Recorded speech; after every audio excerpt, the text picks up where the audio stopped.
कविता में आपका स्वागत है। एक समय की बात है, एक चोर था। वह बड़ा ही चतुर था। लोगों का कहना था कि वह चोर आंखों में से काजल तक उड़ा सकता था। एक दिन उस चोर ने सोचा कि जब तक मैं राजधानी में नहीं जाऊंगा और अपना करतब नहीं दिखाऊंगा, तब तक बाकी के चोरों के बीच में मेरी धाक कैसे बनेगी। यह सोचकर वह चोर राजधानी की ओर रवाना हुआ और वहां पहुंचकर उसने यह देखने के लिए नगर का चक्कर लगाया कि कहाँ वह क्या कर सकता है। फिर उस चोर ने तय किया कि राजा के महल से ही मैं अपना काम शुरू करूंगा। राजा ने रात दिन महल की रखवाली के लिए बहुत से सिपाही तैनात कर रखे थे। बिना पकड़े गए परिंदा भी महल में नहीं घुस सकता था। महल में एक बहुत बड़ी घड़ी लगी हुई थी, जो दिन रात का समय बताने के लिए घंटे बजाती रहती थी। फिर चोर को उस घड़ी को देखकर एक ख्याल आया और उस चोर ने लोहे की कुछ कीलें इकट्ठी की और रात को जब घड़ी ने 12 बजाए तो घंटे की हर आवाज़ के साथ वह महल की दीवार में एक एक कील ठोकता गया। इस तरह बिना शोर किए उसने दीवार में 12 कीलें ठोक दी। फिर उन्हें पकड़ पकड़ कर वह ऊपर चढ़ गया और महल में दाखिल हो गया। इसके बाद वह चोर जहाँ खजाना रखा था वहाँ पहुँच गया और वहाँ से बहुत से हीरे चुरा लाया। अगले दिन जब चोरी का पता लगा तो मंत्रियों ने राजा को चोरी की खबर दी। राजा बड़ा हैरान और नाराज भी हुए। राजा ने मंत्रियों को आज्ञा दी कि शहर की सड़कों पर पहरा देने के लिए सिपाहियों की संख्या दूनी कर दी जाए और अगर रात के समय किसी को भी घूमते हुए पाया जाए तो उसे चोर समझकर गिरफ्तार कर लिया जाए। जिस समय दरबार में यह ऐलान हो रहा था, वह चोर एक नागरिक के रूप में वहीं मौजूद था।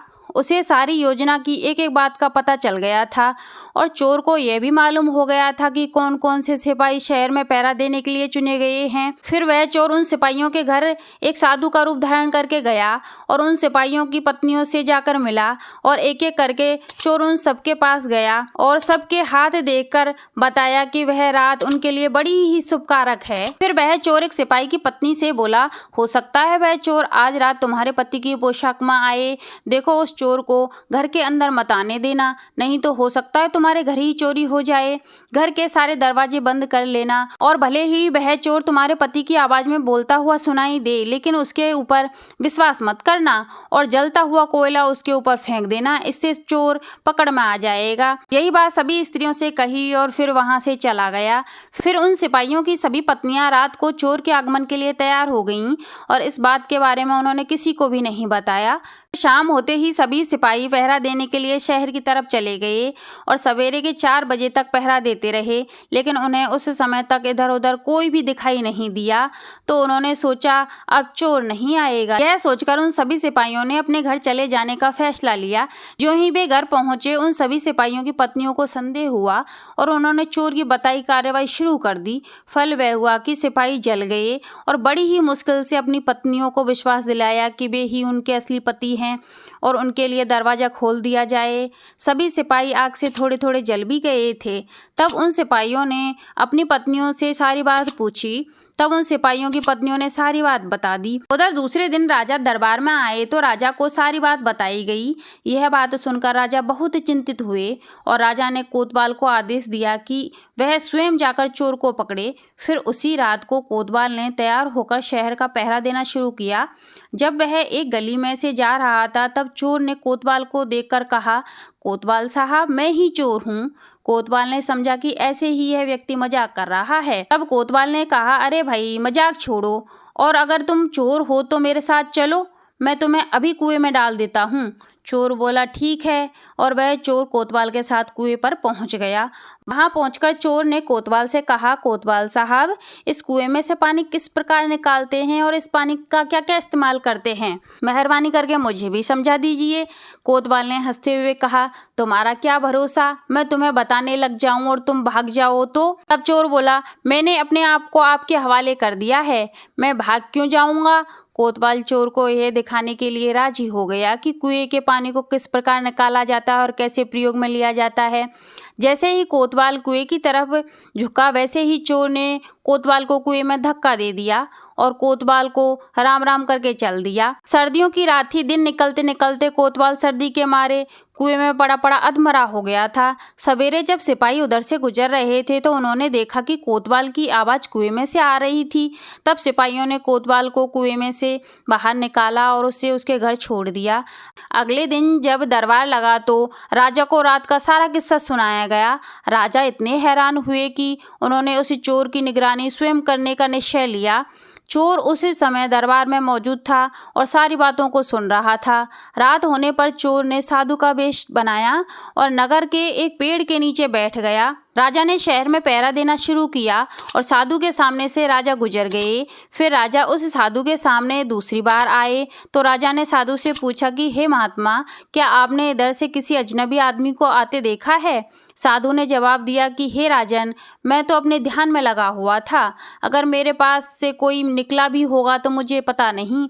यदि आप चाहो तो मेरे पास बैठ जाइए और देखते रहिए कि कौन आ रहा है और कौन जा रहा है। यह सुनकर राजा के दिमाग में एक बात आई और राजा ने निश्चय किया कि मैं साधु के कपड़े पहनकर यहीं बैठ जाता हूँ और साधु महाराज को मेरे कपड़े पहनाकर शहर में चक्कर लगवाता हूँ। इससे चोर यही समझेगा कि राजा तो शहर के चक्कर लगा रहे हैं और वह वापस महल की तरफ आएगा तो मैं उसे यहीं पकड़ लूंगा। फिर राजा ने साधु से अपने कपड़े बदलने को कहा तो 2-3 बार तो उस चोर ने कपड़े बदलने से इनकार कर दिया, लेकिन आखिर में चोर राजा की बात मानने के लिए तैयार हो गया और फिर उन्होंने आपस में कपड़े बदल लिए। फिर चोर तत्काल महल की तरफ चला गया और राजा के सोने वाले कमरे में जाकर आराम से सो गया। बेचारा राजा साधु बना चोर को पकड़ने के लिए इंतजार करता रहा। सवेरे के कोई 4 बजने को आए। राजा ने देखा कि न तो साधु ही लौटा और न ही कोई चोर इस रास्ते से गुजरा। तब राजा ने महल में लौट जाने का निश्चय किया, लेकिन जब राजा महल के गेट पर पहुंचे तो सिपाहियों ने सोचा राजा तो पहले ही आ चुके हैं, हो ना हो यह चोर ही होगा जो राजा बनकर महल में घुसना चाहता है। सिपाहियों ने राजा को पकड़कर काल कोठरी में डाल दिया। राजा ने शोर मचाया लेकिन किसी ने राजा की बात नहीं सुनी। दिन निकल आने पर काल कोठरी का पहरा देने के लिए संतरी पहुंचा। संतरी ने राजा का चेहरा देखते ही राजा को पहचान लिया और मारे डर के थर-थर कांपने लगा। वह संतरी राजा के पैरों में गिर पड़ा। राजा ने सारे सिपाहियों को बुलाया और महल की तरफ चले गए। उधर चोर रात भर राजा के रूप में महल में सोता रहा। सूरज की पहली किरण फूटते ही रफू चक्कर हो गया। अगले दिन जब राजा अपने दरबार में पहुंचे तो बहुत ही हताश हुए। राजा ने यह ऐलान किया कि अगर वह चोर हमारे सामने उपस्थित हो जाएगा तो उसे हम माफ़ कर देंगे और उसके खिलाफ कोई कार्रवाई भी नहीं की जाएगी, बल्कि उसकी चतुराई के लिए इनाम भी दिया जाएगा। चोर वहीं मौजूद तो था ही, फौरन राजा के सामने आ गया और बोला, महाराज, मैं ही आपका अपराधी हूँ। और सबूत के तौर पर राजा के महल से जो भी चुराया था उस चोर ने वह राजा के सामने रख दिया। फिर राजा ने अपने वादे के मुताबिक चोर को 2 गांव इनाम में दिए और चोर से यह वादा लिया कि वह भविष्य में कभी भी चोरी नहीं करेगा। फिर उस चोर ने उस दिन के बाद कभी भी चोरी नहीं की और आनंद से रहने लगा। फिर उस राज्य के सभी चोरों ने उस चोर की चतुराई को देखकर उस चोर को अपना सरदार मान लिया। आज के लिए बस इतना ही। आगे मिलते हैं कोई नई कहानी के साथ।